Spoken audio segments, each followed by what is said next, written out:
Hello guys, మనం Java collection framework లో ఇవాళ అరే లిస్ట్ గురించి తెలుసుకోబోతున్నాం. అరే లిస్ట్ ఎందుకు అంత ఇంపార్టెంట్ అంటే, నార్మల్ అరే యొక్క సైజ్ డైనమిక్ గా ఇంప్రూవ్ అవ్వదు. మనం రన్ టైంలో దాని సైజ్ ఇంక్రిమెంట్ చేయలేం. సో మనం అరే లిస్ట్ ని యూస్ చేస్తాం. ఇక్కడ మీరు చూస్తే ఇది అరే లిస్ట్ యొక్క డిక్లరేషన్. ఇక్కడ మనం మెన్షన్ చేసే డేటా టైప్ అనేది వ్రాపర్ క్లాస్. అరే లిస్ట్ లో ఉన్న ఇంపార్టెంట్ మెథడ్స్ లో యాడ్ మెథడ్ ఒకటి.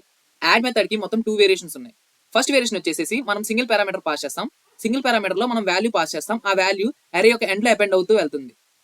దీని యొక్క టైం కాంప్లెక్సిటీ బిగ్ ఆఫ్ 1. దీని యొక్క నెక్స్ట్ వేరియేషన్ మనం ఒక పర్టికులర్ ఇండెక్స్ లో ప్లేస్ చేయడం. మనం దీనిలో ఏం చేస్తామంటే 2 పారామీటర్స్ పాస్ చేస్తాం. ఫస్ట్ అనేది ఇండెక్స్, సెకండ్ అనేది దాని యొక్క వాల్యూ. దీనికి పట్టే time complexity big of n. Big of n ఎందుకంటే ఒకవేళ మీరు సెకండ్ ఇండెక్స్ లో 7 ప్లేస్ చేయాలనుకుందాం, అప్పుడు ఏమవుతుందంటే ఒక ఎంటీ స్లాట్ క్రియేట్ అవుతుంది. సెకండ్ ఇండెక్స్ నుంచి nth ఇండెక్స్ వరకు ప్రతి వాల్యూ 1 స్టెప్ రైట్ కి మూవ్ అవుతుంది. దాని యొక్క రిజల్ట్ చూడడానికి ఇలా ఉంటుంది. మనం ఇప్పుడు సెకండ్ ఇండెక్స్ లో ప్లేస్ చేయాలి కాబట్టి అక్కడ సెకండ్ ఇండెక్స్ లో 7 ప్లేస్ చేస్తాం. దీనికి పట్టే time complexity big of n, ఎందుకంటే ప్రతి ఇండెక్స్ ఇండెక్స్ నుంచి ప్రతి ఇండెక్స్ ఒక స్టెప్ వెనక మూవ్ అవ్వాలి కాబట్టి. అరే లిస్ట్ లో next method remove method. Remove method కి 2 వేరియేషన్స్ ఉన్నాయి, particular index and object. Index ని మెన్షన్ చేస్తే ఆ ఇండెక్స్ లో ఎలిమెంట్ రిమూవ్ చేస్తుంది. ఆబ్జెక్ట్ ఏం చేస్తుంది అంటే ఆ ఆబ్జెక్ట్ యొక్క ఫస్ట్ అగ్రెస్ ని రిమూవ్ చేస్తుంది. దీనికి పట్టే time complexity big of n.